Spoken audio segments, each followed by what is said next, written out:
Forge traditionnelle, pour moi, là, c'est quelque chose de très profond. C'est l'équilibre pour nous, les humains, dans notre environnement, de façon naturelle, quoi.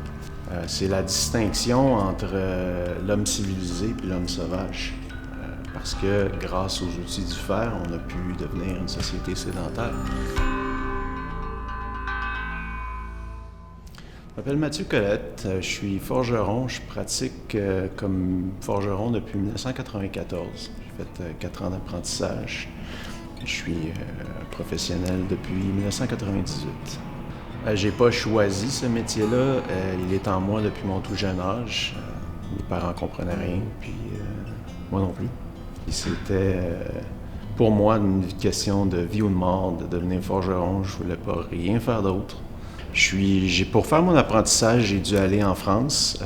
Quand je suis parti en 1994, je pense qu'il y avait peut-être 3 forgerons connus au Québec. Là. J'en ai approché un, c'était pas possible de me prendre à l'époque. Donc, finalement, la chance a tourné de mon bord, puis j'ai trouvé un qui a voulu me prendre là-bas. Puis j'ai fait 4 ans auprès de 3 maîtres différents en France. La forge traditionnelle est propre à son matériau. Donc, le fer ancien a été fait jusqu'à peu près en 1880 avec des techniques artisanales dont le résultat était pur de fer à peu près à 70% avec 30% de résidus terreux. Donc, la meilleure façon de l'expliquer, c'est si on regarde mes cheveux, puis que je le mets dans la boue, puis que je le roule, le cheveu serait le brin de fer amalgamé avec la boue, qui est le résidu terreux à 30%. Donc ici, j'ai du minerai de fer. C'est une roche qu'on trouve dans le sol, puis là-dedans, il va peut-être avoir 20%, 30%, 40% de fer. Le reste, c'est des minéraux. Quand que je le mets dans une fournaise puis que je le fais fondre, le fer coule dans le fond, les résidus terreux font un laitier sur le dessus, mais il reste toujours des traces de terre dans le fer qui ici est une loupe. C'est le bas on met ça en haut, ça fond sur le charbon, puis en bas, c'est le fer qui s'amalgame en massio. Le massio, on le bat en plaques. On voit que c'est comme un livre, c'est des couches.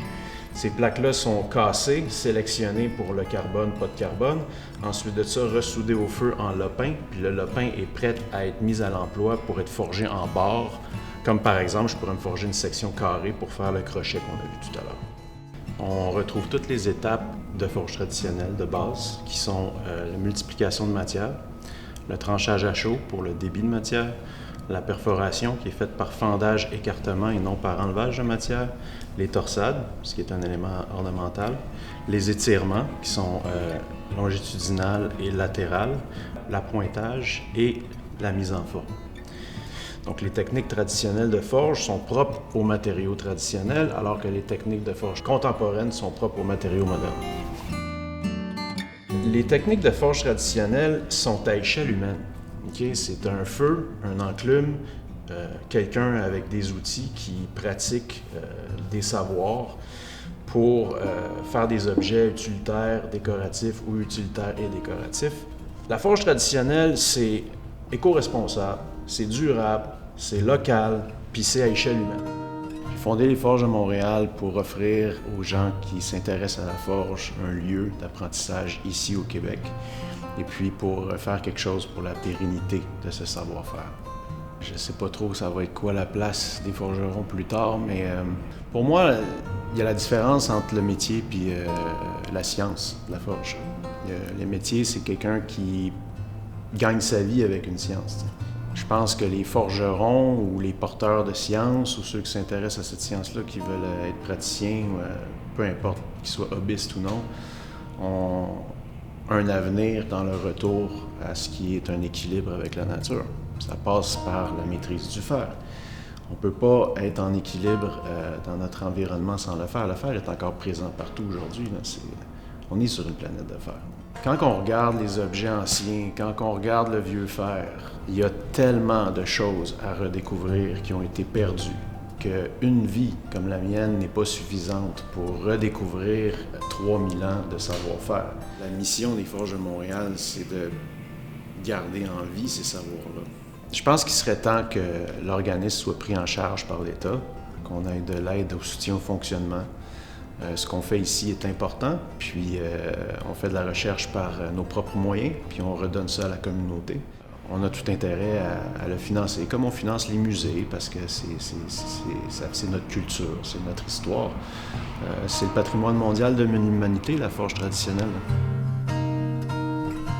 Comment on peut apprendre le métier de forgeron au Québec, comme je crois presque partout dans le monde actuellement, c'est par soi-même, en regardant des vidéos sur l'Internet, en se fabriquant une forge, en pratiquant, en trouvant un artisan qui veut bien nous prendre pour nous donner un stage de perfectionnement, nous prendre comme apprentis, c'est vraiment rare, ou venir faire des formations au Forge de Montréal. Le défi du métier de forgeron, c'est la mondialisation. La mondialisation, c'est la suite de l'industrialisation. Depuis l'industrialisation, les savoirs de la forge se perdent, sont redécouverts, il y a une recrudescence, il y a beaucoup d'autodidactes, mais les savoir-faire de la forge traditionnelle, quant à eux, restent inconnus, puis pas vraiment pratiqués. On est tous porteurs des savoirs ancestraux importants, qui sont culturels, patrimoniaux, historiques. C'est l'intelligence de la main. C'est une richesse comme communauté d'avoir les métiers d'art. Puis la forge ne fait pas exception aux autres. On s'en va où comme société avec des pertes de savoir aussi importantes que les métiers d'art? Puis les métiers d'art, mais on mène tout un combat pour qu'il y ait de l'enseignement, pour offrir une possibilité. Actuellement, comme société, on a un enjeu. Est-ce qu'on veut garder les métiers d'art? Est-ce qu'on veut que ça continue d'exister? Pourquoi c'est important de pérenniser mon métier? C'est parce que c'est la science qui a permis à l'humanité de se sédentariser. Donc, c'est le patrimoine mondial de l'humanité. Puis, comme société amnésique qui avons perdu ça, pour moi, en tant que porteur de ces savoirs-là, sachant qu'est-ce que ça peut amener au défi mondial actuel, c'est un devoir que je me fais de retransmettre ces savoirs-là. Si je le faisais pas, je serais pas capable de me regarder dans le miroir le matin.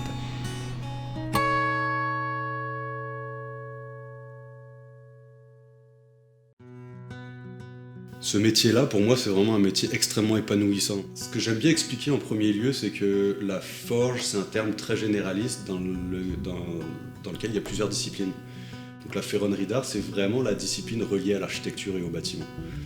Moi, j'aime beaucoup cette approche et ce métier-là parce qu'il est très vaste, on fait jamais la même chose, c'est absolument pas monotone. Puis moi, j'ai tendance à voir mon métier aussi un peu comme de la bijouterie, joaillerie à grande échelle. Donc moi, quand j'arrive dans un bâtiment, le bâtiment est fini et j'y ajoute les ferronneries ou les ferrures. Donc ça devient utilitaire et décoratif. Romain Française, je suis ferronnier d'art depuis l'âge de 15 ans maintenant, donc ça fait 23 ans. Comment je suis arrivé à ce métier-là ? Moi, c'est pas compliqué. Quand j'étais très jeune, l'enseignement général n'était pas fait pour moi. Il a fallu que je me choisisse une voie professionnelle très jeune. Donc à 14 ans déjà, il a fallu que je commence à choisir quelque chose. J'ai fait plusieurs prestages. J'ai touché un petit peu à différents métiers au début, à ces âges-là. Jusqu'à ce que j'arrive dans un atelier de métallerie où il y avait le forgeron, où il y avait 12 personnes, je pense, dans cet atelier. Donc je suis rentré en apprentissage à ce moment-là, avec les compagnons du devoir. Et j'ai passé ces 2 années d'apprentissage avec ce vieux monsieur-là insupportable, puis j'ai adoré ça. Ici, on a un portillon assez typique en ferronnerie française, en fait. Donc je trouve ça intéressant de parler d'un motif en soi. Il y a énormément de travail là-dessus et plein de diversité de techniques, mais je trouve ça intéressant de parler de la volute. Parce que c'est quand même quelque chose qu'on retrouve régulièrement en ferronnerie française. Moi, mon approche personnelle, c'est pas forcément d'utiliser la méthode la plus rapide, parce que j'aime le chemin et le parcours qu'on utilise pour arriver au résultat. Je vais tracer la volute suivant les proportions du pentamme, en fait. Donc je vais partir du chiffre 5. Pourquoi 5 ? Parce que c'est une figure géométrique qui est très intéressante dans le sens qu'on retrouve le nombre d'or en 2 dimensions avec cette figure. La méthode que j'utilise là, c'est ce qu'on appelle la méthode chinoise ou la méthode approchée chinoise, que j'aime bien. C'est la méthode, je trouve, que la plus simple et la plus facilement compréhensible. Peu importe le polygone ou la figure qu'on va tracer, on a vraiment toutes sortes de façons de le faire.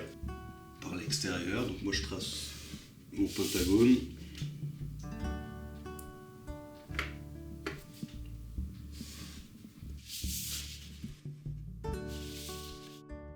Dans le pentagone, on retrouve le pentagramme forcément, qui est l'étoile à 5 branches, donc qui est le tracé de base pour trouver nos points de centre qui vont servir ensuite à tracer les courbes pour dessiner la volute.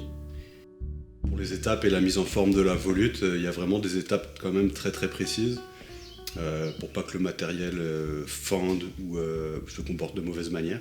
Si on forge trop froid, ça fend. Si on forge trop chaud, ça fend aussi. Généralement, on garde notre dessin à côté de soi, puis on met en forme au marteau en présentant régulièrement par-dessus le dessin. Dans ce cas-ci, j'ai fait ce qu'on appelle à la volée, donc je ne l'ai pas présenté par-dessus le dessin. Après, c'est des années de travail. Ça reste qu'à force de tracer, puis à force de travailler, à un moment donné, l'œil se fait tout seul. Il faut en fait travailler en étiré, donc bien sûr, on ne met pas la volute en forme avant d'avoir fait la mincie et le noyau. Donc en premier, on se concentre sur la mincie, donc qui doit être le plus régulier possible et le plus esthétique. Donc épaulement, étiré. Donc on garde notre réserve de matière au bout, qui par la suite va être forgée ronde, qui va créer le noyau.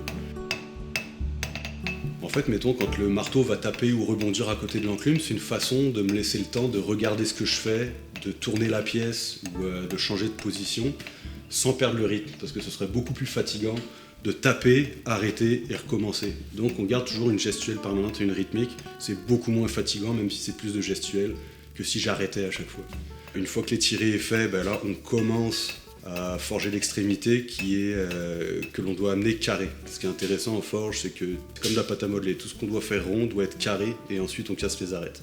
L'importance de passer carré en premier et ensuite à rond, c'est vraiment pour être sûr de ne pas enfermer des plis de matière qui vont créer des fissures par la suite. Une fois que le noyau est forgé, on se fie sur la rondeur du noyau pour faire un enroulement esthétique ensuite par la suite autour de ce noyau-là et créer la volute. Les forges de Montréal, avec Mathieu, le fondateur, on est amis, puis très bons amis d'ailleurs à part de ça. Ça fait je pense 7 ou 8 ans maintenant. C'est lui qui est venu me voir à l'atelier à l'époque quand j'étais à Quaticook. Et puis tout de suite on a accroché, on s'est bien entendu, il m'a parlé de sa mission, qui correspondait totalement à mon approche en fait, donc tout de suite on s'est connecté, puis c'est comme ça que j'ai commencé à m'investir. C'est une façon et c'est un lieu de préservation de savoir, donc de retransmission de métier. Le métier, moi je vais parler d'architecture parce que c'est plus mon domaine, mais l'architecture, donc le patrimoine, en règle générale, c'est la culture d'un pays. Ce que j'observe en tous les cas ici, c'est qu'il y a vraiment un engouement, ça c'est clair et c'est très bien, mais il y a énormément de sensibilisation à faire ou recadrer la réalité, de recadrer la réalité en fait, parce que ça, il y en a beaucoup qui s'improvisent là-dedans, et c'est un métier, et c'est pas le plus facile, et c'est des années d'apprentissage, d'expérience, etc. Mais on sent qu'il y a l'engouement, donc le principal est là finalement. Maintenant, il s'agit juste, nous, en tant que professionnels, de naviguer pour réussir à retransmettre les vraies valeurs et les bonnes choses en fait. Donc le gros travail à faire, c'est une sensibilisation aussi de la clientèle ou clientèle potentielle, donc par l'activité justement de démonstration ou de choses comme ça. C'est très important que les gens ou la population voient ce qu'on fait. Donc moi par exemple, quand j'ai un contrat, j'invite très fortement mes clients à venir à l'atelier pour qu'ils voient, puis pour qu'ils comprennent en fait simplement. Très important, c'est mis à part les techniques de métier et le métier en soi, c'est les valeurs qui viennent avec. Nécessairement quand on pratique ce métier-là, on a une forme de sensibilité à notre entourage, à la retransmission, à l'épanouissement humain, l'épanouissement par la main, en fait, retourner vraiment à des choses beaucoup plus primaires ou primitives d'une certaine manière. Là, c'est une façon un petit peu de retrouver notre humanité quelque part, saine et naturelle. Qu'est-ce que le métier peut apporter au Québec, à l'avenir du Québec? Déjà en portant un savoir-faire, puis une transmission d'épanouissement humain. J'aime beaucoup insister là-dessus. Puis c'est une façon, encore une fois, de ramener la vie sociale et le peuple à l'essentiel, aux vraies choses, et non au surfait et non au virtuel.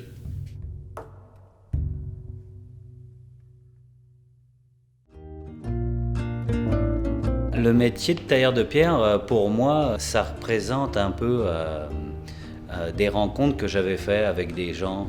C'est ce qui m'a amené à être tailleur de pierre. C'était un peu des gens qui étaient assez intéressants, fascinants même dans ce qu'ils racontaient. Puis c'est un peu aussi un autre point de vue sur le patrimoine qui nous entoure, les bâtiments qui nous entourent et tout ça.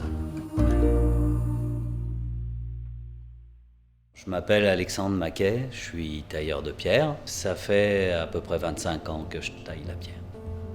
J'ai choisi ce métier parce que c'est un métier que j'ai connu tardivement. J'étais déjà intéressé un peu par le patrimoine et tout ça, et j'ai rencontré des tailleurs de pierre. J'en avais entendu parler aussi parce que mon grand-père, sur la fin de sa vie, taillait de la pierre. Donc j'avais déjà une idée, et puis ça m'a attiré, tout ce qu'on voyait. Alors j'ai fait mon apprentissage en France. J'ai fait 4 années d'apprentissage, dont 2 années où j'étais en alternance entre l'école et l'entreprise. C'est là que j'ai eu la chance de travailler sur des chantiers comme le Louvre et le Panthéon. C'est des chantiers où on voit beaucoup de choses différentes. Il y a des sculpteurs, il y a des maçons et tout ça. J'ai aussi travaillé au Québec sur des chantiers patrimoniaux comme l'Assemblée nationale ou l'édifice Lucien Saunier et tout ça. Donc il y a le patrimoine aussi au Québec qui est vraiment intéressant. Il y a vraiment des belles choses, puis il a vraiment besoin d'amour. La taille de pierre, c'est assez varié. C'est-à-dire que ça peut aller de juste prendre un bloc brut, puis le dimensionner assez grossièrement pour qu'il rentre dans le mur. Ça fait partie de la taille de pierre. C'est pas facile, même si ça a l'air comme ça juste de taper sur la pierre. Non, il faut connaître la pierre, il faut connaître les outils, il faut connaître un paquet de choses. Puis ça va jusqu'à l'ornementation, voire même la sculpture. Au Québec, la formation initiale existe, mais il y a beaucoup de tailleurs de pierre qui viennent par exemple de la sculpture ou même de l'ébénisterie ou des choses comme ça. Et c'est une richesse parce que ça donne un spectre beaucoup plus large au métier et c'est très intéressant. L'aspect traditionnel, c'est que les méthodes pour tailler de la pierre, il n'y en a pas 50. Même avec l'évolution des outils et tout ça, les méthodes de taille de pierre pour le dessin, le tracé sur la pierre et puis même le relevé, les méthodes, elles sont éprouvées depuis des siècles. Si on veut reproduire les bonnes finitions, c'est sûr qu'il faut utiliser les outils traditionnels, même si c'est des outils qui vont dans des marteaux pneumatiques comme on utilise maintenant. C'est-à-dire que cet outil-là, qui a un marteau pneumatique, dedans, je vais prendre un outil qui va dedans, mais qui est quand même forgé et qui est un outil qui existe dans les outils sur lesquels on tape avec une masse. Même si c'est des outils modernes, les méthodes sont traditionnelles. Ce qu'il faut bien comprendre, c'est que les outils qui ont servi à tailler les pierres, à une certaine époque, ils étaient tous forgés. Donc forcément, si on veut retrouver les mêmes finitions, comprendre comment ça a été taillé, il faut savoir comment ils ont été faits, comment ils ont été forgés, puis quel métal était utilisé. Parce que ce qui est important dans la finition d'une pierre, c'est que si on a la bonne finition, la lumière va accrocher de la bonne façon sur la pierre. Forcément, la restauration paraîtra moins évidente. Alors que si on fait une finition différente, on verra toujours la différence entre la nouvelle pierre et l'ancienne pierre. L'école où j'étais, il y avait une forge juste à côté de l'atelier de taille de pierre parce qu'on taillait du granit avec des pointes en fer forgé. Et tous les jours, on amenait les outils usés. Ça, on les amenait au forgeron qui les reforgeait tous les jours. C'est pas juste réparer, c'est d'une part faire le bon outil, adapter parce que tous les tailleurs de pierre sont pas les mêmes. C'est important pour nous parce que ça nous permet d'avoir des outils qui vont nous faire gagner du temps sur le chantier. Donc ici, j'ai un pic d'un tailleur de pierre qui est usé.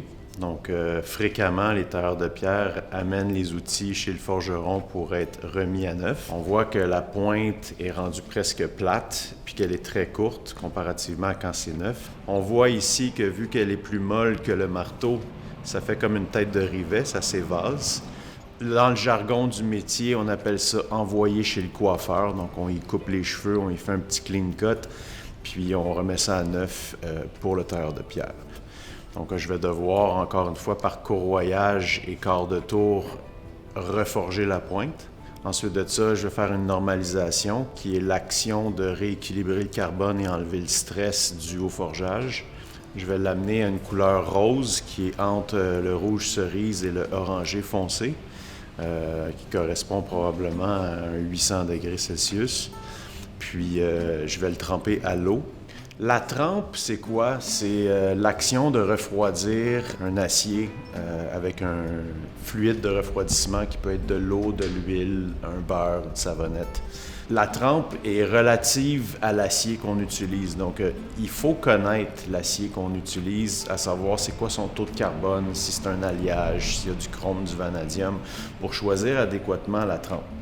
Donc, le degré de chaleur que je vais réintroduire dedans, c'est les couleurs qu'on voit. T'sais, on voit souvent quand on chauffe les métaux, une poêle sur un four, on voit des couleurs de jaune, paille, or, brun, bronze, violet, bleu foncé, bleu clair, puis ensuite de ça, le gris, puis ensuite, c'est le rouge naissant qui est les couleurs incandescentes qui montent jusqu'à blanc, soudain.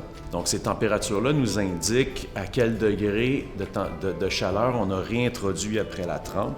Puis c'est le repère visuel qu'on a pour les différents métiers. Comme par exemple, les outils du bois, je vais réintroduire de la chaleur jusqu'à un paille, comme le foin. Ça correspond à 175 degrés Celsius.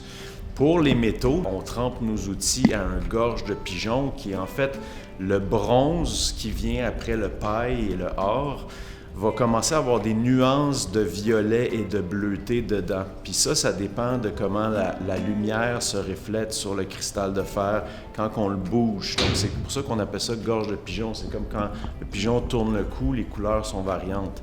Après le mauve vient le bleu. Puis ça, c'est la température qu'on utilise pour la pierre. Donc, plus j'introduis de chaleur dans ma trempe, plus mon outil va devenir plus tendre, plus mou, moins résistant au choc par rapport à l'écrasement et non au fissurement. Celui-là, qui était trempé pour le métal, et dans le fond, on voit que la pointe s'est émoussée, mais pas tant que ça. Il fait beaucoup d'étincelles, même dans le calcaire. Dans le granit, c'est normal que ça fasse des étincelles. Il est agréable, il a des bons impacts dans la pierre. Reste à voir ce que ça donne avec le temps.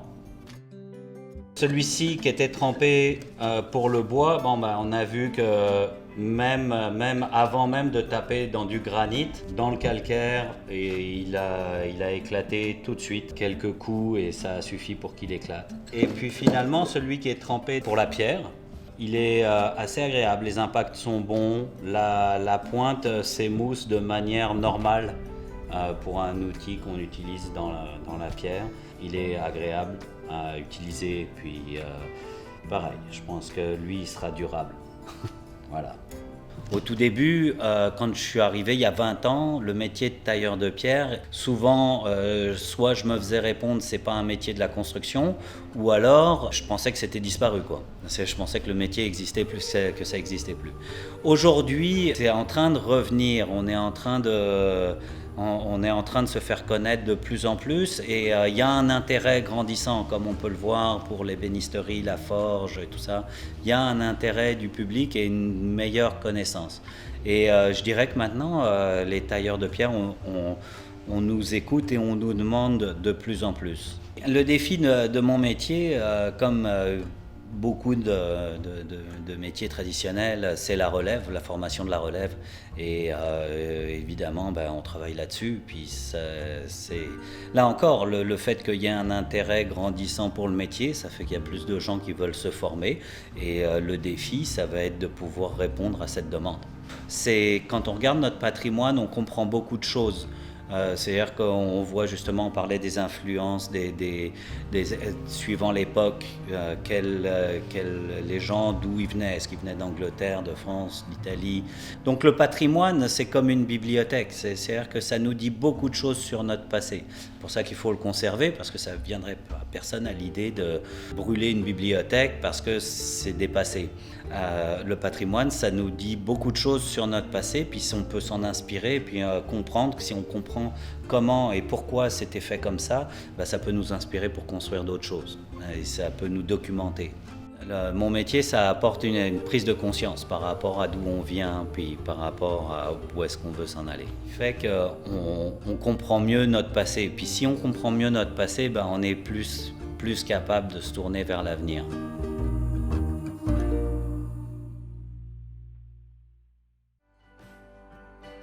Pour moi, la forge, c'est de la débrouillardise, en fait. C'est comme un état d'esprit un peu, là. On n'est pas limité avec ce qu'on a parce qu'on peut se fabriquer nos propres outils. C'est puissant, en fait. C'est difficile à définir, là. Comme tu vois un peu, j'ai comme la misère à expliquer c'est quoi, là. Mais j'ai fait d'autres choses avant d'être forgeron. Puis là, la forge, c'est le plus libérant, en fait. Pour moi, ça représente la liberté. Je m'appelle Ivan Savchev. Je suis un forgeron depuis 7 ans et demi, on a fait de même. Je suis aux forges depuis quasiment la totalité de ce temps. En fait, les autres métiers que j'ai fait avant, ils étaient un peu limités. J'ai fait de la mécanique, suite de quoi je trouvais que c'était comme pas assez, il manquait l'aspect créatif là-dedans. Après ça, j'ai fait une technique de génie mécanique. Pour apprendre à faire mes dessins puis faire mes pièces. Mais même à ça, c'était limité parce que tu travailles toujours dans le cadre d'une usine, puis tu fais ça, là, puis tu poses pas trop de questions, puis c'est ça. Fait que pour accéder à comme la suite, le plus de liberté encore, j'ai essayé l'université, mais 2 ans plus tard, j'ai décidé que c'était pas pour moi parce qu'en fait, la réalité, c'est qu'on va travailler dans un bureau après. Puis là, dans ces années-là, j'avais un petit espace avec un ami, un camarade de classe, là. Puis on s'est construit un foyer rapidement. Lui a trouvé un vieil enclume. On a commencé comme ça. Puis c'était pas très beau. On n'apprenait pas vraiment grand-chose. Là, on s'amusait. mais juste pour comme me prouver que c'est quelque chose que c'était intéressant pour moi, là, je voulais pousser plus. T'sais. La forge, à un moment donné, on pouvait plus se permettre d'avoir l'atelier en question. Puis c'est là où je me dis, je vais peut-être voir, y a-t-il des forges qui existent encore, puis qui est là. Puis les forges de Montréal sont pas tellement loin de l'université où j'étais. Là. Puis le timing était bon parce que j'avais 26 ans, 26-27, une affaire de même. Puis je me suis dit, je vais l'essayer. J'ai pas encore de famille. Si c'est pour pas marcher, il n'y a pas un grand risque, fait que je vais l'essayer. Puis, j'étais encore ici à le faire. Ça a marché. Là. Quand à un moment donné, Mathieu m'a regardé faire, puis il fait comme, non, je pense que tu vas peut-être être assez bon pour donner les cours d'initiation. Là. Mon poste à Forge aujourd'hui, je donne les cours, je donne quelques cours d'initiation, puis en ce moment, on travaille sur d'autres formules qui sont pour des cours intermédiaires. On commence à avoir beaucoup de gens qui ont fait le cours d'initiation et ils veulent en savoir plus, puis nous, on va leur donner plus. Les outils de forge, en fait, ils varient selon leur utilité. Ici, là, autour de l'étau, j'ai des pinces pour du 5-8 carré ou rond. J'ai des pinces pour du 3-8 carré ou rond. J'ai des pinces pour du plat, 1 pouce par 1-8 ou 3-16. Là. La plaquette avec les trous, elle est... quand j'ai passé avec le poinçon à travers mon morceau, barre en barre, elle sert à supporter le morceau qui est très chaud. L'enclume a déjà un trou qui est rond, mais il est beaucoup trop gros pour la taille de matière que j'utilisais, fait qu'elle ne m'offrait pas un support adéquat. En fait, les 2 marteaux qui sont disponibles pour le cours, ils ont un poids similaire, mais il y a un qui a un manche un peu plus long, puis il y a la panne aussi de travers. Fait que pour la plupart des opérations, ils choisissent le marteau en fonction de qu'est-ce qu'ils préfèrent en tant que forme ou longueur de manche. Le mien, que je me suis servi durant les cours, il est un peu particulier. Il est un peu plus lourd que ce que les élèves vont utiliser. Ça, c'est une tentative de mon côté de faire un marteau japonais. C'est un marteau de coutelier, en fait. Puis la raison, c'est ici, en plein centre de la face, il est complètement plat. L'idée est, si je m'en sers très bien, en forgeant, je laisse pas de traces de marteau. Je laisse pas de coche de marteau. Puis, le fait d'avoir la tête comme ça déportée un peu plus d'un côté que l'autre, à chaque fois qu'on veut le lever, la tête veut se centrer. Elle veut aller comme ça, là, vraiment à la verticale. Tu sais, on peut la contrôler. Si je veux faire des surfaces en angle, ça se fait aussi, là, mais automatiquement, elle veut vouloir toujours se centrer. Fait que des fois, ça peut aider. Un forgeron, je vais dire, c'est quelqu'un qui est fou, là, mais c'est pas vrai, ça, mettez pas ça là-dedans. Un forgeron, qu'est-ce qu'un forgeron? C'est quelqu'un qui travaille à chaud avec du métal, là, mais à part ce qu'on voit, là, ce que c'est quelqu'un qui est débrouillard. Il sert un peu sa communauté. Moi, je me fais les outils pour pouvoir faire d'autres outils pour d'autres corps de métier ou pour faire des produits qui sont utiles à quelqu'un d'autre. Moi, je m'en vais faire un outil agriculture, mais je suis pas un fermier, là. Moi, personnellement, ça me sert à rien, mais c'est utile pour la société, là, parce que le fermier, ben, après ça, ben, il va me faire un rabais sur les tomates, peut-être, là.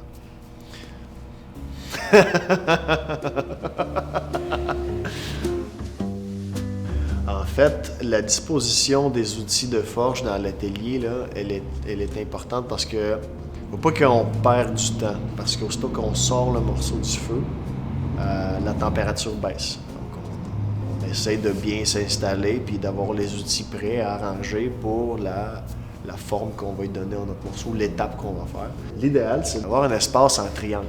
Fait qu'on a le feu d'un côté, puis si on est gaucher ou droitier, ça va changer l'enclume à gauche ou à droite. L'enclume, elle est à gauche ou à droite, à 90 degrés ou un peu plus. Puis, si on continue le cercle, là, on a l'étau ou le marbre, ou les deux. Là, derrière moi, sont disposés, peut-être pas idéalement, mais ça marche très bien. Puis la raison pourquoi, c'est que les deux autres postes de forge qui sont autour, les autres ont besoin de leur espace aussi, fait que des fois, on fait un léger compromis. Les outils que j'ai fermés, la bouche et la tête, sont déjà près de l'étau, fait que je ne vais pas aller chercher, ils sont là sur la table. Même chose, le marbre qui est là, ça me permet de me servir comme une table. Si je peux poser des outils que je sais que je n'ai pas besoin de tout de suite, mais ils sont là, ils sont prêts. Les outils de poinçon, ils sont près de l'étau. Puis tous les outils de l'enclume, parce que l'enclume a un trou carré là, dans lequel on peut insérer des outils aussi, bien, ces outils-là en question sont autour de la bûche de l'enclume elle-même aussi. Question que ce soit facile d'accès. En fait, ça forme ton espace de travail.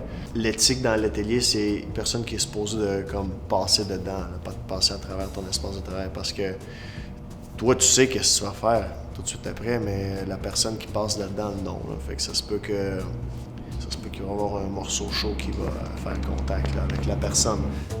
La plupart des enclumes qu'on a ici sont les enclumes de style Londres. C'est des enclumes de type anglais. Là. Celle sur laquelle j'ai forgé, là, ça c'est une enclume française, c'est une bicorne française. Fait qu'une des cornes, elle a une section ronde, l'autre corne, elle a une section carrée. On a des enclumes allemandes ou françaises, là. Puis eux autres, c'est des très vieilles enclumes qui se font plus, là. On appelle ça des fenêtres d'église, là. On a quelques exemples de ce genre d'antiquité ici. Idéalement, là, sur une enclume, toutes les surfaces sont forgeables. Tu devrais être capable de forger sur toutes les surfaces, incluant sur les côtés. Des fois, là, quand tu fais un pli là, à 90, c'est pratique de le refouler un petit peu sur le côté opposé à le forgeron.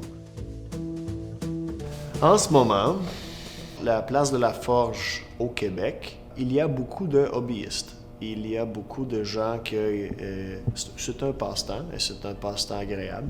Quand il y a des événements tels que le Salon des métiers d'art ou un marché de Noël, quelque part, ben, on peut voir, il y a des produits forgés de temps en temps. Ça existe, ça c'est vrai. Mais ça a le potentiel d'être beaucoup plus grand que ça. Pour moi, c'est important de retransmettre le métier de la forge parce que c'est un savoir-faire. Ça serait dommage de le perdre. À un moment donné, il y a des gens qui m'ont posé la question « Pourquoi tu veux devenir forgeron? Pourquoi tu veux retourner en arrière? » Ouais, mais moi, je pense que c'est encore valide, c'est pour ça. C'est important de savoir se débrouiller avec moins de matériel ou du matériel moins sophistiqué. Puis, en fait, l'apprentissage de la forge commence aussi par c'est une espèce de discipline mentale aussi. Là. C'est pas juste les techniques physiques. Même si je sais faire des clous, je penserais jamais gagner ma vie en tant que cloutier. Là. Je peux pas faire une compétition avec une machine.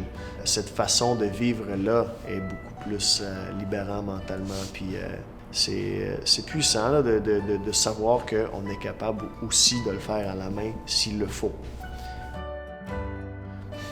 Oui, on peut étudier la forge en tel pays, en telle tradition de forgeant. La forge ici, ça c'est différent. Oui, mais en fait, la forge, c'est un héritage humain. Là. C'est beaucoup plus grand que juste à un endroit dans le monde. Puis en fait, le fait de vivre dans le 21e siècle, ça, c'est un avantage parce que je peux téléphoner demain à un maître au Japon puis poser des questions sur ses techniques à lui et tout. Là. Puis on peut... Des fois en jumelant certaines techniques qui ne sont pas nécessairement d'une tradition telle locale, bien, des fois, on peut ouvrir un peu les horizons. Là. Fait que qu'est-ce que ça peut apporter? Bien, ça dépend. Je ne suis pas le seul forgeron au Québec. Il y en a plusieurs. Puis ça dépend de quels sont leurs intérêts, parce que c'est les forgerons un peu qui vont dicter qu'est-ce qui va être forgé. Mais aussi, qu'est-ce que les gens veulent. Parce que moi, je peux bien forger des épées et des lances, là, mais il n'y a pas vraiment un marché pour ça. Pas au Québec, en tout cas. Donc, je suis un peu à l'écoute là, de qu'est-ce que les gens veulent, qu'est-ce qui pourrait être intéressant, qu'est-ce que je veux aussi. Puis c'est un peu un compromis entre les deux, là. Qu'est-ce que le forgeron peut amener dans l'avenir du Québec? Ben, notamment l'indépendance, l'indépendance, l'autosuffisance. Les choses que tout le monde veut, là, qu'on soit au Québec ou qu'on soit n'importe où dans le monde, là, c'est important de pouvoir le faire. Là.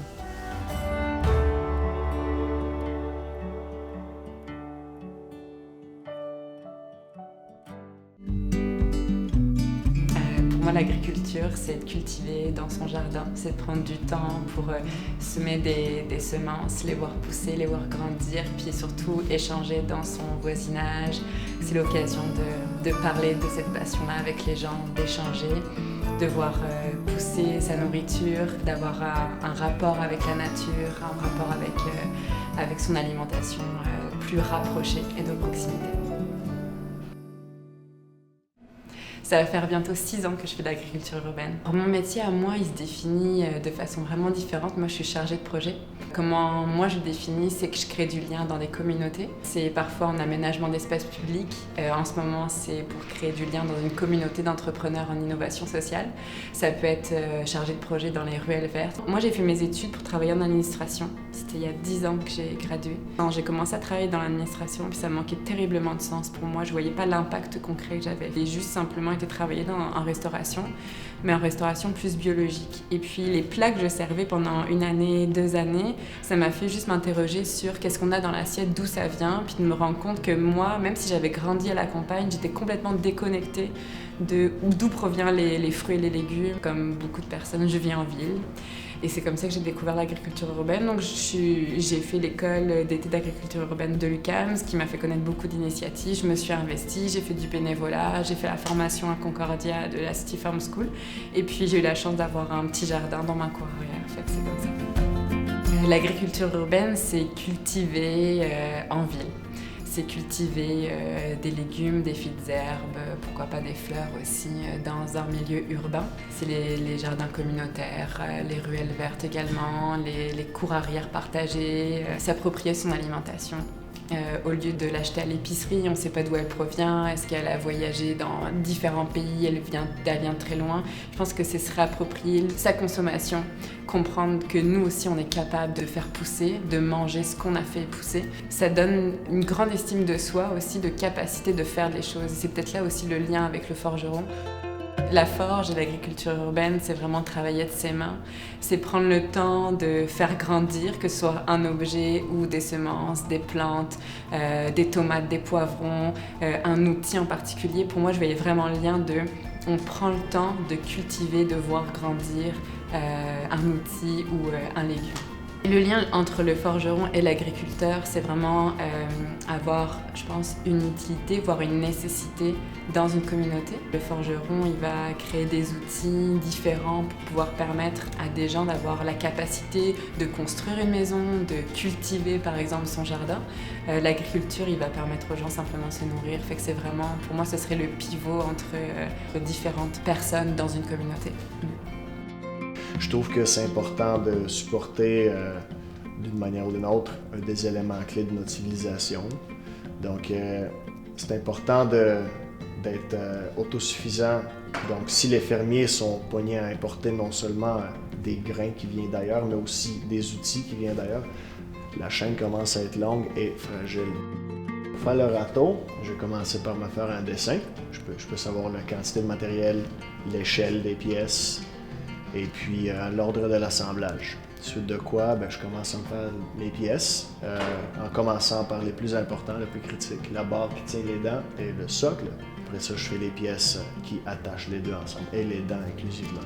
Donc les trous dans la barre qui tient les dents sont faits avec un poinçon carré, parce que la tige de la dent, elle est carrée, puis aussi je veux pas qu'il tourne dans le trou. Donc punch carré. Ensuite de quoi, tout est rifté à part qu'il y a une soudure au feu entre le socle et le morceau qui est en branche un peu. Donc soudure au feu parce que ça c'est, il faut que ce soit le plus fort possible.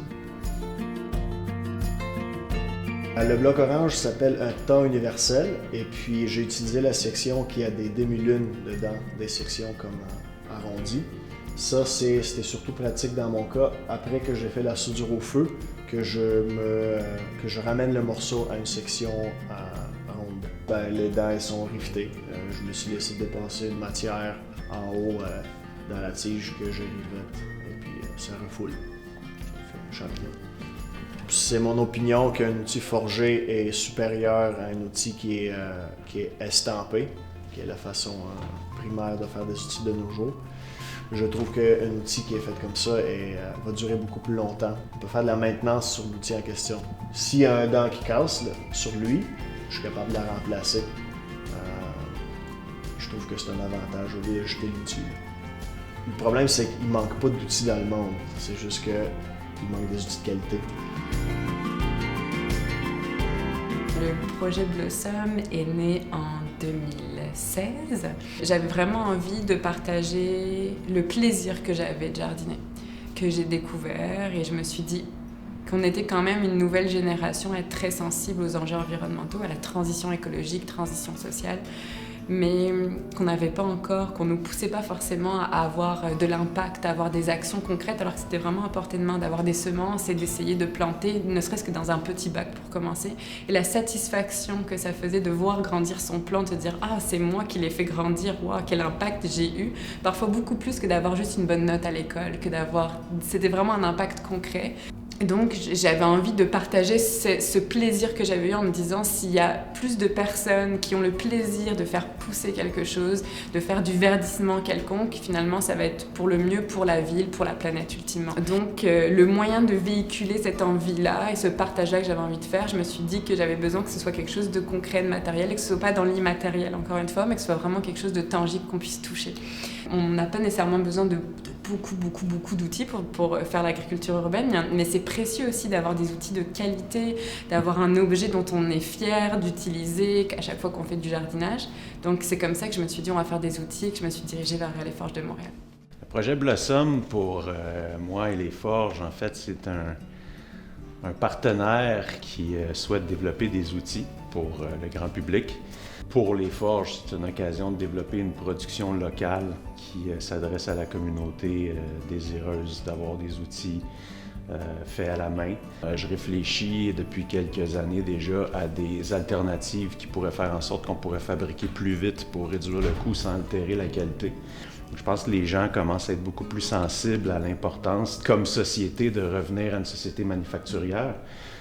Capable de s'approprier les choses dont on a besoin en encourageant l'économie locale.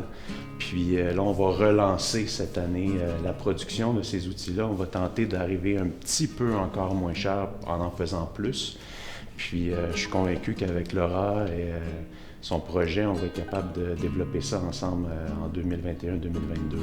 J'ai choisi donc 3 outils, le trident, le sarcloir et la truelle.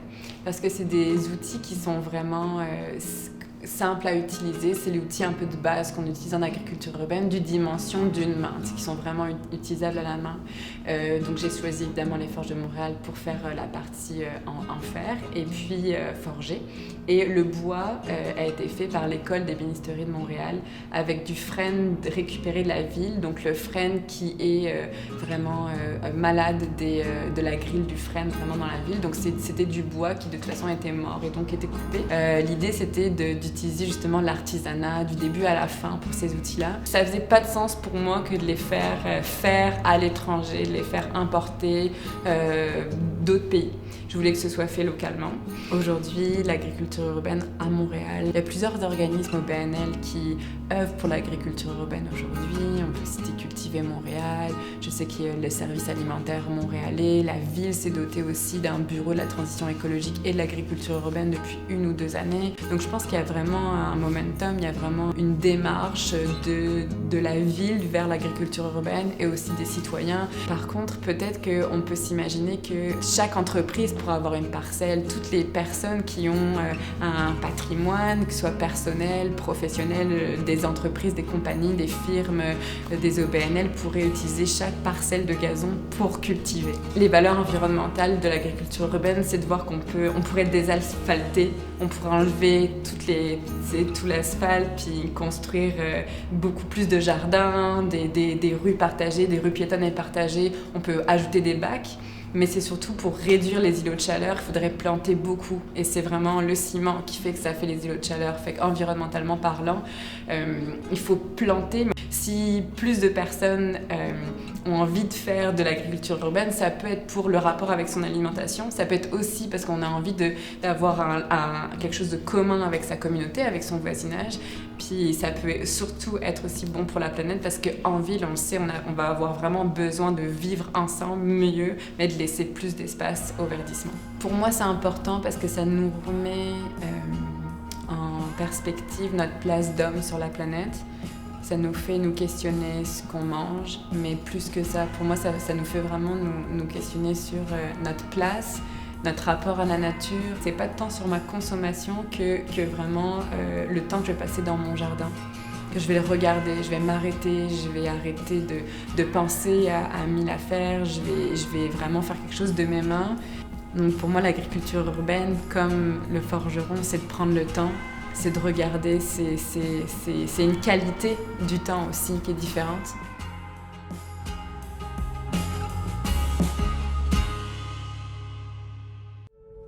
La terre n'a pas tant changé depuis une couple de centaines d'années. Le bois, les arbres n'ont pas tant changé. Fait que le forgeron, ben, ça reste toujours valide. Là. Si quelqu'un vient me voir et dit « j'ai besoin d'une hache pour tailler », ben, je sais exactement qu'est-ce que je vais faire parce que voilà, 200-300 ans, c'était la même hache.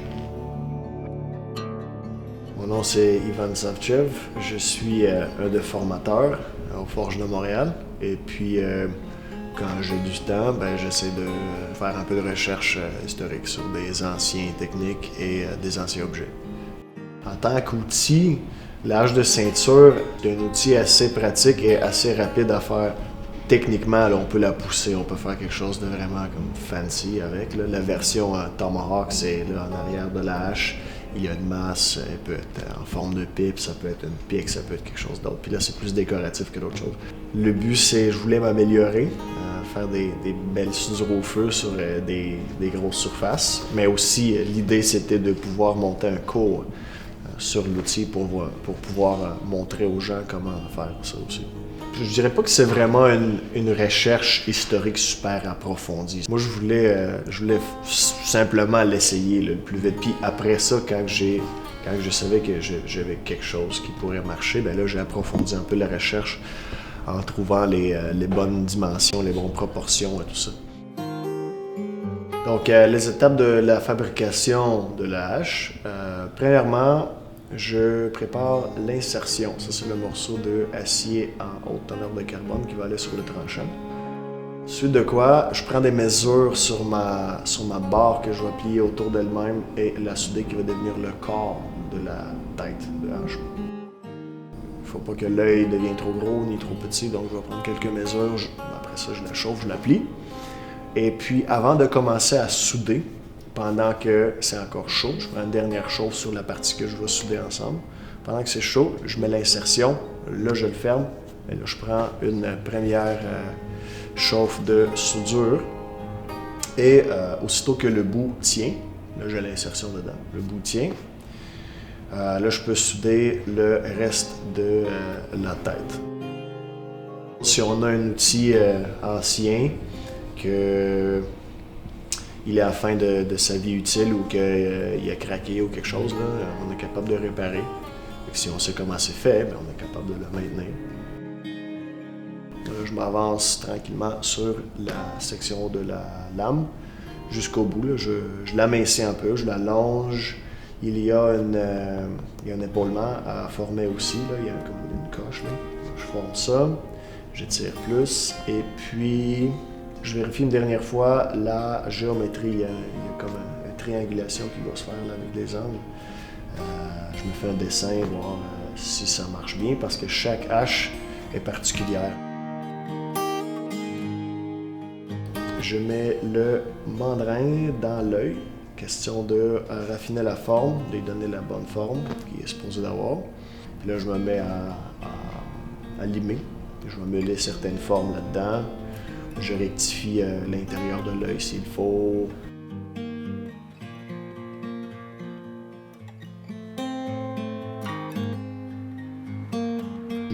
Je me laisse toujours un petit excédent de matériel sur le tranchant. Je coupe l'extra. La mouture, l'aiguisage, je le fais à la meule. On fait ça à la meule, question de faire ça plus rapidement. Mais traditionnellement, c'était fait avec une lime avant que ça soit trempé. J'ai fait une trempe à l'huile et en fait, j'ai fait une trempe et un revenu en une seule chauffe. Donc, j'ai trempé le bout, à peu près un pouce et demi là, du tranchant. J'ai trempé ça dans l'huile. J'avais assez de réserve de chaleur en arrière de la lame pour que je la laisse remonter. J'ai assisté un peu avec une torche. Et là, je laisse la chaleur grimper et monter sur mon tranchant. Ce revenu-là, moi, j'ai voulu obtenir une couleur bronze foncé, là, quasiment violet. Là. Juste une petite touche de violet. Et puis, je suis prêt pour former le manche. J'insère ça et je torréfie le manche. Je mets de la cire d'abeille.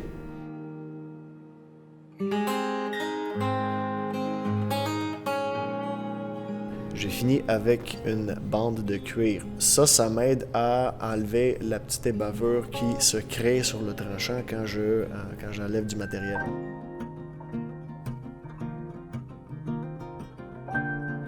Donc, Geneviève Trébeau. Je travaille à l'orfèvrerie depuis les années 80. J'ai encore un atelier à la maison. Je le travaille moins qu'avant. Je suis archéologue depuis les années 90, 95. Je travaille comme archéologue pour la Première Nation Wabanaki, mais aussi comme chercheur à l'INRS, donc chercheur pour l'archéologie et les technologies anciennes. J'ai travaillé un peu sur des artefacts qui sont des haches de ceinture. La hache de ceinture, on la retrouve beaucoup chez les Premières Nations sur des sites.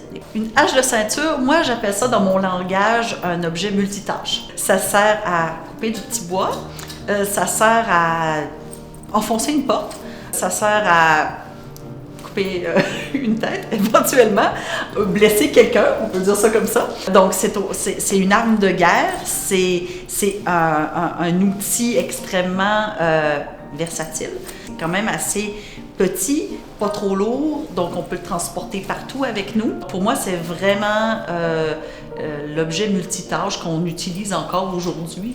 Ma hache de camping ressemble à ça.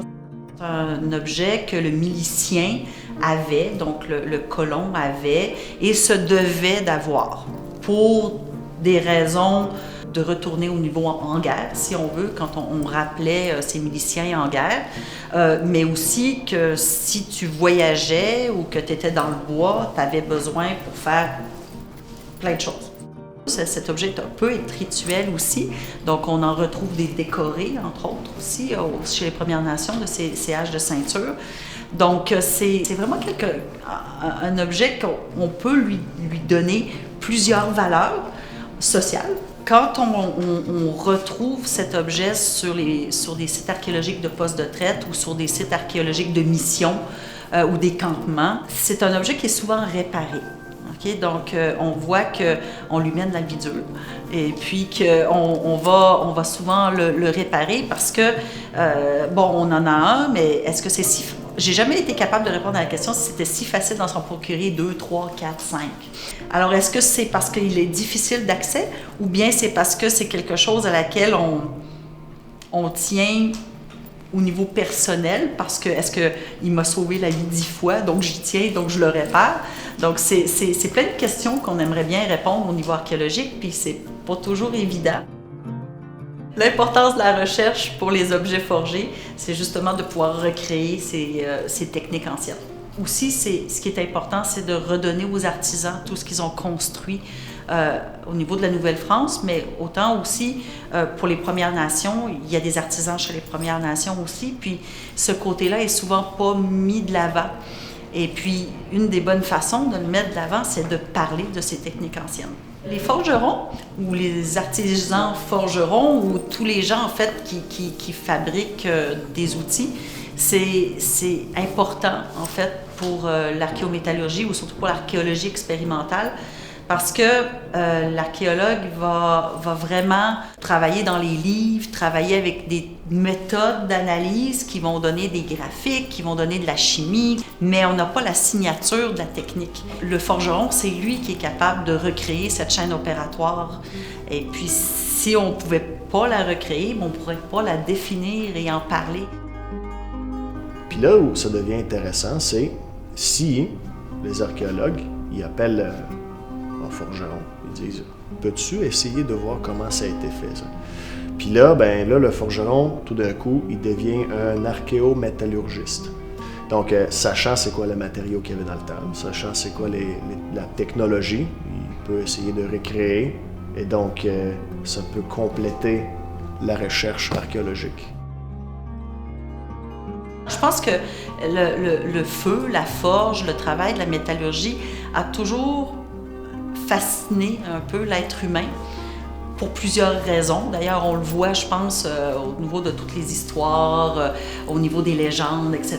Donc, c'est quand même... Le métal, en général, a quand même un intérêt. Je pense que les gens, ils aiment savoir comment étaient fabriqués les outils. C'est important, c'est des connaissances à avoir, des connaissances aussi que pour faire connaître les artisans et la valeur d'un artisan dans une société qui évolue, qui est créée et qui évolue comme la Nouvelle-France.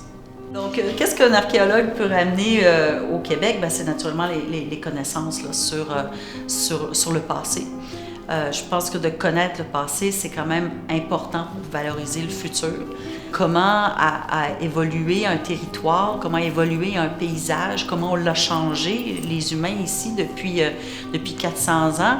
Cet impact-là sur les Premières Nations aussi est important. Donc, tout ça fait partie de l'archéologie puis de l'importance de documenter le passé. Le forgeron, qu'est-ce qu'il vient faire? Comment est-ce qu'il s'implique dans cette connaissance archéologique? C'est vraiment dans l'archéologie expérimentale, mais c'est aussi un peu le gardien des savoir-faire. Donc, des traditions, si on veut, qui perdurent. Et puis, c'est pour ça que c'est important que les artisans et les forgerons soient encore là aujourd'hui pour pouvoir nous parler de ces connaissances-là, puis de pouvoir les transmettre.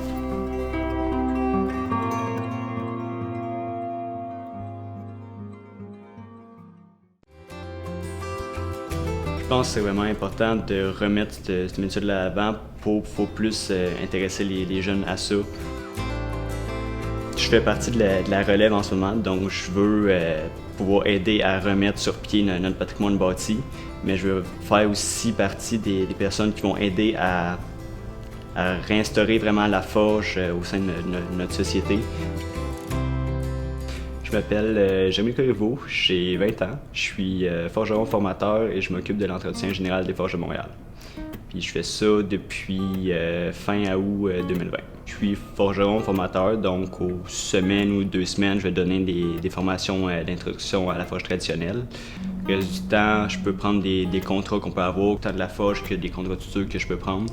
Donc le reste du temps, c'est entretien de l'atelier. Donc je peux faire des commandes de matériel si il manque des choses, réparer des outils, faire des améliorations et travailler sur ce qu'il y a à faire dans le bâtiment. Comme en ce moment, on est en train de travailler dans la 3e section du bâtiment pour pouvoir développer un autre atelier de forge. Donc je fais un petit peu de maçonnerie, je fais énormément de métallerie, on rachète des nouvelles machines, on les remet à neuf, etc.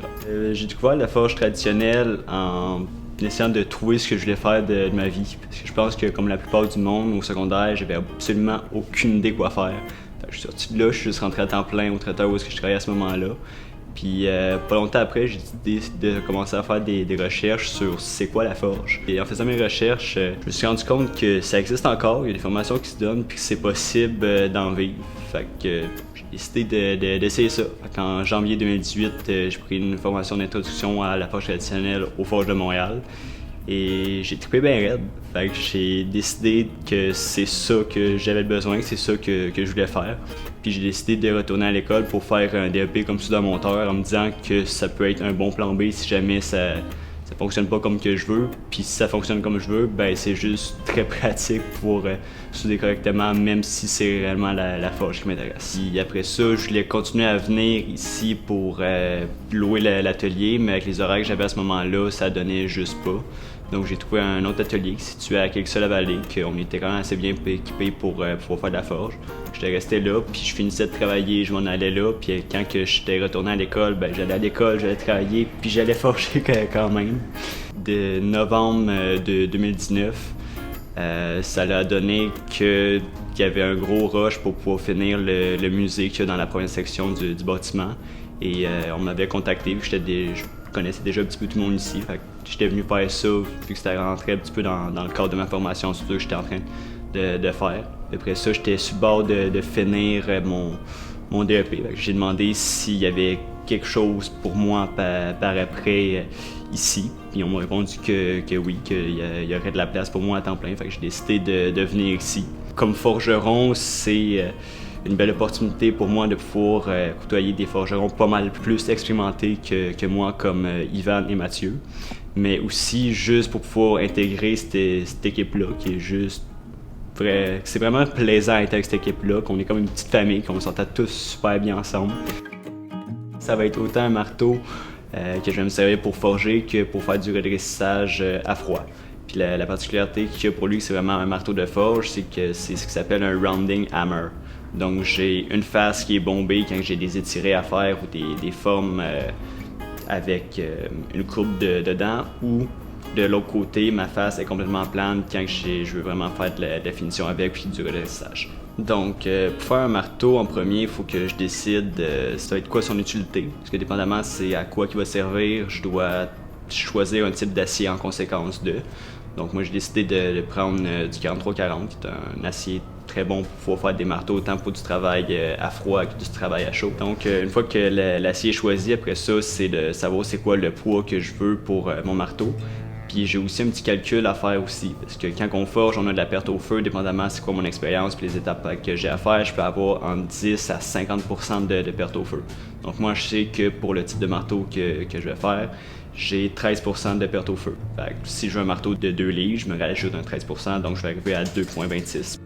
Une fois que ça c'est fait, je vais le forger aux dimensions que j'ai besoin. Je commence à faire mon marquage pour pouvoir avoir le trou pour le yet pour pouvoir mettre le manche. Au début, je passe avec ce qu'on appelle une langue de chat pour pouvoir écarter la matière le plus possible. Puis une fois que ma langue de chat, j'ai passé bord en bord du marteau, je passe un mandrin pour pouvoir ramener à la grosseur finale le trou. Puis une fois que ça va être fait, je vais avoir un renflement qui va se former de chaque côté de mon marteau et je vais l'étirer pour pouvoir avoir un renflement sur l'autre sens, dans le sens du manche en fait. Une fois que ça c'est fait, je vais commencer à faire le dégorgement pour les petites encaveuses, si on veut, qu'il y a entre le yet et les faces de mon marteau. Une fois que c'est fini, j'ai une normalisation à faire qui consiste à juste réchauffer ma pièce à une certaine température et la laisser refroidir pour enlever tous les stress induits par la forge. Donc, tout ce qui est du sablage, moi, je vais faire ça sur une sableuse électrique parce que c'est simplement ça qui est le plus vite. Mais c'est sûr que si j'aurais fait ça traditionnellement, ça a été un petit peu différent. J'aurais pu faire des retouches à la lime ou avec une pierre, avec une pédale pour pouvoir l'actionner. J'ai un petit peu de nettoyage à froid, juste ressabler un petit peu les faces pour les retoucher un petit peu, puis je peux toucher au reste du corps s'il y a des affaires qui accrochent mon œil. Une fois que ça c'est fait, je vais être prêt à pouvoir le tremper.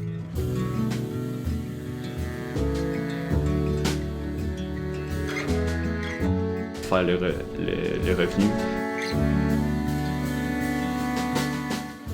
et pouvoir faire le manche. Pour faire le manche, moi j'ai décidé de le faire en carrier, qui est un bois vraiment très bon pour ça. Ça peut être du frêne aussi.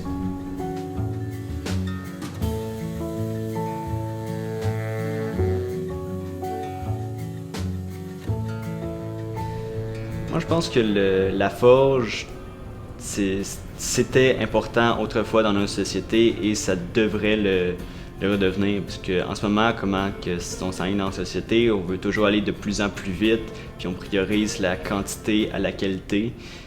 Puis ça, c'est un énorme problème. Puis moi, je pense que la forge a tout intérêt à revenir en place pour pouvoir remédier à ça.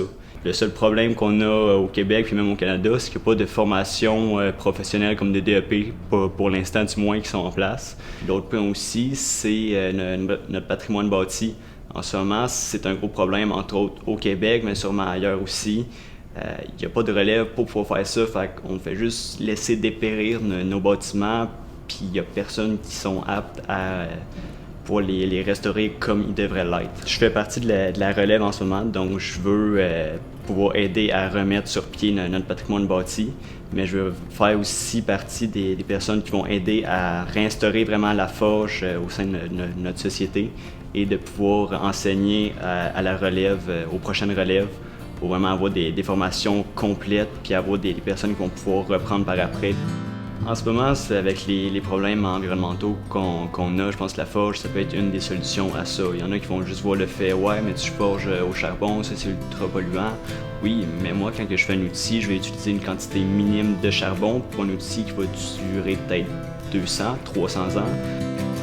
Je pense que c'est vraiment important de remettre cette méthode de l'avant pour plus intéresser les jeunes à ça. Moi, quand je suis sorti de l'école, j'avais absolument aucune idée quoi faire, puis j'avais eu plusieurs idées, mais il manquait toujours un petit quelque chose, puis je savais pas trop c'était quoi. Puis la forge, c'est quelque chose qui m'avait déjà intéressé, mais je m'étais juste dit, ça n'existe plus, c'est un métier obsolète qui n'existe plus. Donc, je pense qu'on devrait vraiment remettre ça de l'avant pour pouvoir renseigner ça aux jeunes, puis vraiment avoir des formations complètes pour ça. Ce métier-là m'amène quand même beaucoup de choses. Pour moi, quand je fais ça, je pense absolument à rien, je fais juste faire ça, c'est le moment présent qui compte, je pense absolument à rien, je suis juste pas dérangeable.